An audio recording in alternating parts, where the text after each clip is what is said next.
En esta tarde de este día deseo dar la bienvenida a todos los hermanos, hermanas, a los creyentes que nos acompañan en esta consideración de del libro El deseo de todas las gentes. Para comenzar la consideración del capítulo de hoy, deseo leerles en Lucas capítulo 7, versículo 24, que nos dice así: Y como se fueron los mensajeros de Juan, comenzó a hablar de Juan a la gente, diciendo: ¿Qué salisteis a ver al desierto? ¿Una caña agitada por el viento? Jesús había tenido una entrevista con los mensajeros de Juan. Juan el Bautista en estos momentos se encontraba encarcelado en la mazmorra de Herodes Antipas. En la página 132 nos dice así: Jesús no se interpuso para librar a su siervo. Sabía que Juan soportaría la prueba. El Salvador habría ido gozosamente a Juan para alegrar la lobreguez de la mazmorra con su presencia. Pero no debía colocarse en las manos de sus enemigos ni hacer peligrar su propia misión. Juan el Bautista se encuentra prisionero. Como hemos considerado anteriormente, estar encarcelado tiene muchos aspectos que afectan físicamente y psicológicamente a las personas. En el caso de Juan el Bautista dice así: Juan el Bautista había sido el primero en proclamar el reino de Cristo y también fue el primero en sufrir.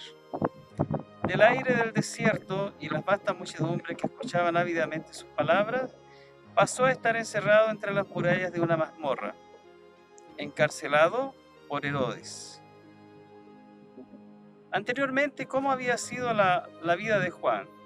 La vida de Juan había sido de labor activa y la lobreguez e inactividad de la cárcel lo abrumaba enormemente. Mientras pasaba semana tras semana sin traer cambio alguno, el abatimiento y la duda fueron apoderándose de él.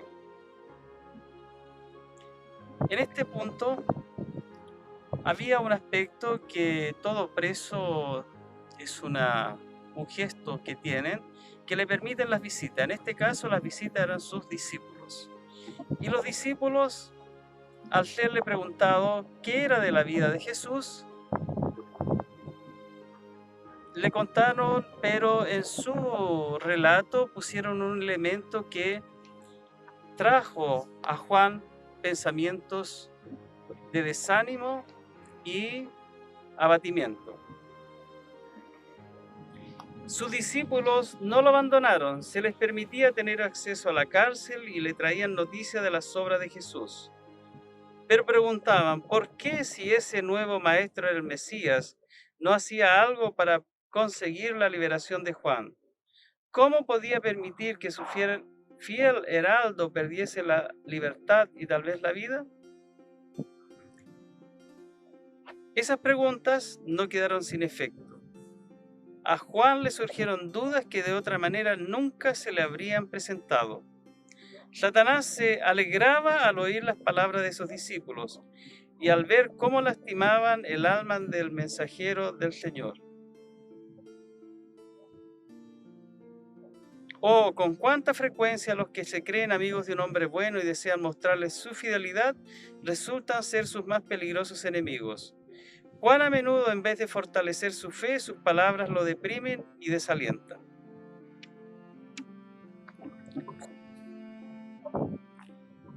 Juan estaba perplejo y perturbado.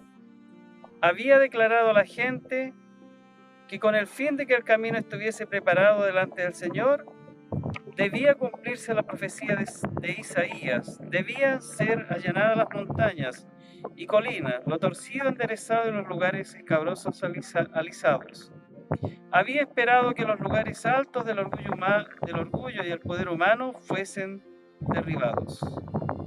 En estas circunstancias transcurría el encarcelamiento de Juan.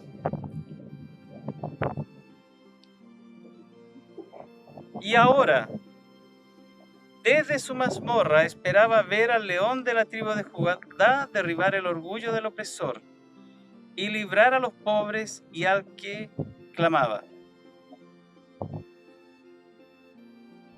Pero Jesús parecía conformarse con reunir discípulos a su alrededor y sanar y enseñar a la gente. Comía a la mesa de los publicanos, mientras cada día el yugo romano reposaba más pesadamente sobre Israel.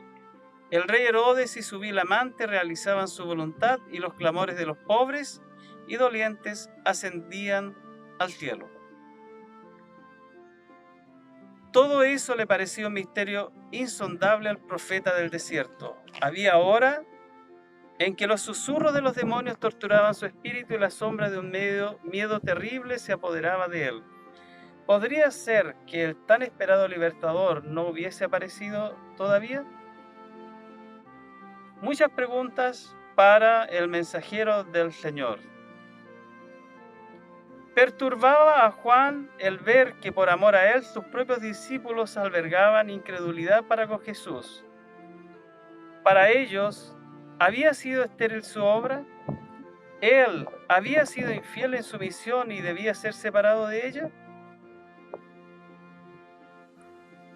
Como ejemplo de confianza y fe en el Señor, encontramos lo siguiente. Pero el Bautista no renunció a su fe en Cristo. El recuerdo de la voz del cielo y de la paloma que había descendido sobre él, la inmaculada pureza de Jesús, el poder del Espíritu Santo que había descansado sobre Juan cuando estuvo en la presencia del Salvador, y el testimonio de las escrituras proféticas solo atestigaban que Jesús de Nazaret era el prometido. Juan no quería discutir sus dudas y ansiedades con sus compañeros. Resolvió mandar un mensaje de averiguación a Jesús. Los discípulos acudieron a Jesús con la pregunta: ¿eres tú aquel que había de venir o esperaremos a otro?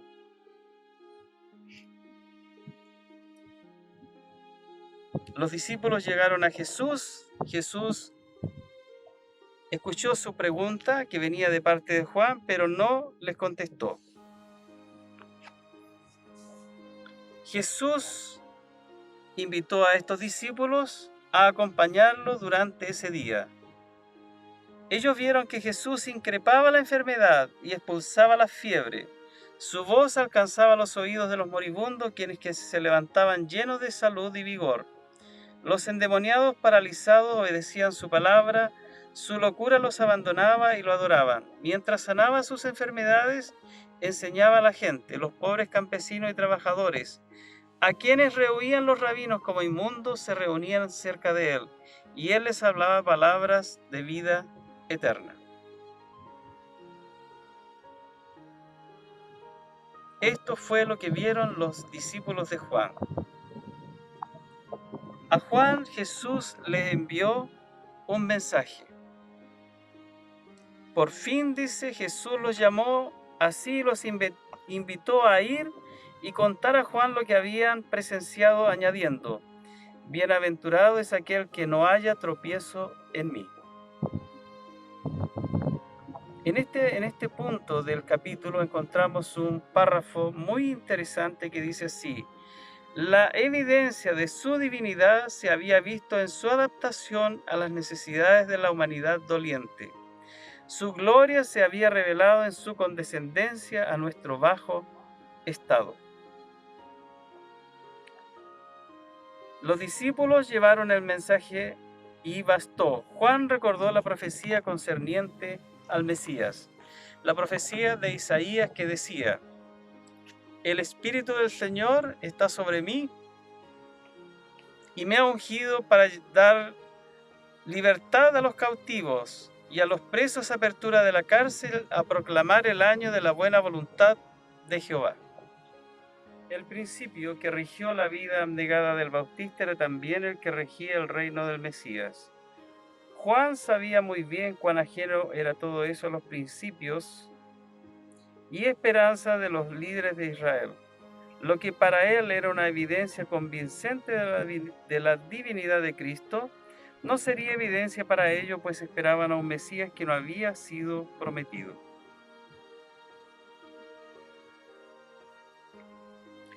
Comprendiendo más claramente ahora la naturaleza de la misión de Cristo, se entregó a Dios para la vida o la muerte según sirviese mejor a los intereses de la causa que amaba. En Filipenses capítulo 1, versículo 21, nosotros encontramos otro testigo de la misión de Jesús, que es la experiencia del apóstol Pablo, donde él dice: para mí el vivir es Cristo y el morir es ganancia. En este punto volvemos a el momento en que los discípulos de Juan vuelven hacia donde estaba preso su maestro. Ahora Jesús enfrenta a la muchedumbre y le dice: ¿qué salieron a ver al desierto? ¿Una caña sacudida por el viento?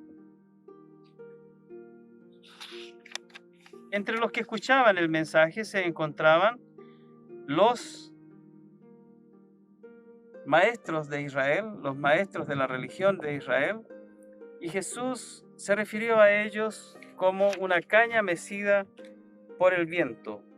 Eran agitados de aquí para allá por los vientos de la opinión popular. No querían humillarse para recibir el mensaje escrutador del Bautista y, sin embargo, por temor a la gente, no se atrevían a oponerse abiertamente a su obra. Jesús, refiriéndose a Juan, dice: ¿qué saliste a ver? ¿Una caña mecida por el viento? El mensajero de Dios no tenía tal espíritu pusilánime. En la cárcel era el mismo en su lealtad a Dios y el celo por la justicia que cuando predicaba el mensaje de Dios en el desierto. Era tan firme como una roca en su fidelidad a los principios. Jesús continuó: ¿qué salieron a ver? ¿A un hombre vestido con ropa fina? Claro que no, pues los que se visten ostentosamente y llevan una vida de lujo están en los palacios reales. Juan había sido llamado a reprender los pecados y excesos de su tiempo, y su vestimenta sencilla y vida abnegada estaban en armonía con el carácter de su misión.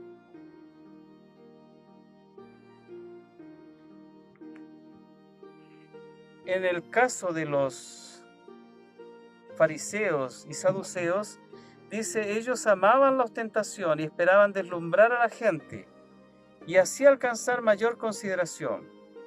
Estos se ataviaban con ricos mantos y costosos ornamentos. Ansiaban más granjearse la admiración de los hombres que obtener la pureza de corazón que les ganaría la aprobación de Dios. Así revelaban que su lealtad no se le daría a Dios, sino al reino de este mundo.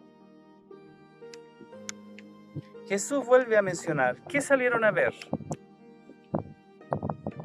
Como heraldo del Mesías, Juan fue más que profeta, porque mientras que los profetas habían visto desde lejos el advenimiento de Cristo, a Juan le fue concedido el contemplarlo, oír el testimonio del cielo en cuanto a su carácter de Mesías y presentarlo a Israel como el enviado de Dios.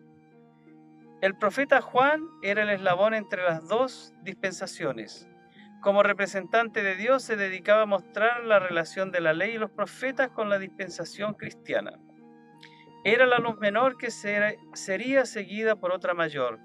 La mente de Juan era iluminada por el Espíritu Santo con el fin de que pudiese derramar luz sobre su pueblo. Hablar acerca de la muerte de Juan no es fácil.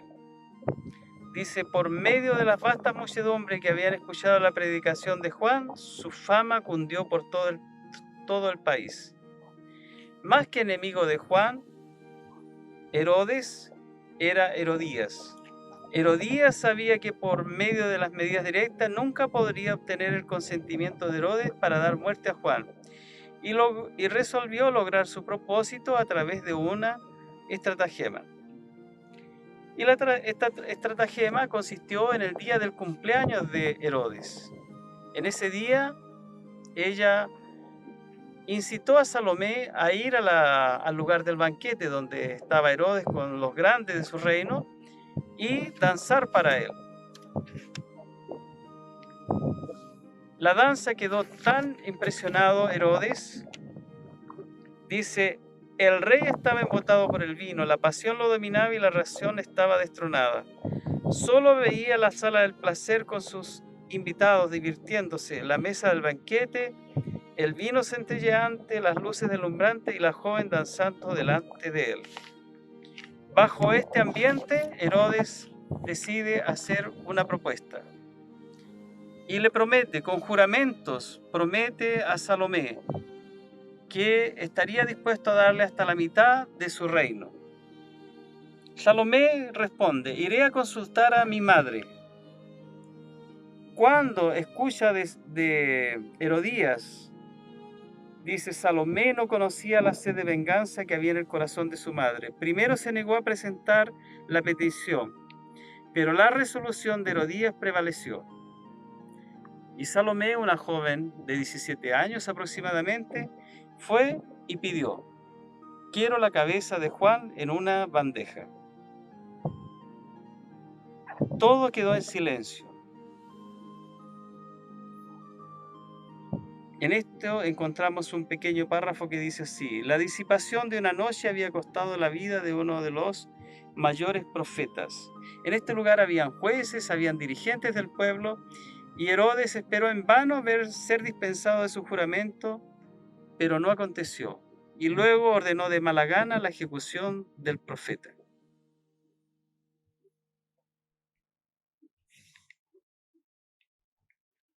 Juan había muerto. Podemos encontrar que para muchos en su época, para muchos hoy en día, un profundo misterio rodea la suerte de Juan Bautista. Se preguntan por qué se lo debía dejar languidecer y morir en la cárcel. Nuestra visión humana no puede penetrar el misterio de esta sombría providencia, pero eso nunca puede conmover nuestra confianza en Dios. Si recordamos que Juan no era más que un participante de los sufrimientos de Cristo, todos los que sigan a Cristo llevarán la corona del sacrificio. Serán, por cierto, mal comprendidos por los hombres egoístas y blanco de los feroces asaltos de Satanás. En su tiempo muchos se preguntaban, ¿por qué Jesús permitió? Y hoy en día también muchos se preguntan, ¿por qué? Aunque ninguna liberación milagrosa fue concedida a Juan, no fue abandonado. Siempre tuvo la compañía de los ángeles celestiales, quienes le hacían comprender las profecías concernientes a Cristo y las preciosas promesas de la Escritura. Estas eran su sostén, como iban a ser el sostén del pueblo de Dios a través de los siglos venideros. A Juan el Bautista, como a los que vinieron después de él, se les aseguró, he aquí yo estoy con vosotros todos los días hasta el fin del mundo. Para ir terminando, deseo dejar con todos como consideración un párrafo que me ha llamado siempre la atención. Al final del capítulo dice, Dios nunca conduce a sus hijos de otra manera que la que ellos elegirían si pudiesen ver el fin desde el principio y discernir la gloria del propósito que están cumpliendo como colaboradores suyos. Ni Enoc, que fue trasladado al cielo, ni Elías, que ascendió en un carro de fuego, fueron mayores o más honrados que Juan Bautista, que pereció solo en la mazmorra. Pero aún queda la pregunta, ¿por qué? Encontramos un párrafo que dice así, por causa de los millares que en años posteriores debían pasar de la cárcel a la muerte, Juan debía beber la copa del martirio, mientras los seguidores de Dios languideciesen en celdas solitarias o perecieran por la espada, el potro o la hoguera, aparentemente abandonados de Dios y de los hombres. ¿Qué apoyo iba a ser para su corazón el pensamiento de que Juan Bautista, cuya fidelidad Cristo mismo atestiguara, había experimentado algo similar? En Filipenses 1:29 nos dice así: a vosotros os es concedido a causa de Cristo no solo que creáis en Él, sino que también que padezcáis por Él. De todos los dones que el cielo puede conceder a los hombres, la comunión con Cristo en su sufrimiento es el más importante cometido y el más alto honor. Que la gracia y la paz del Señor Jesucristo sea con todos en esta tarde. Amén.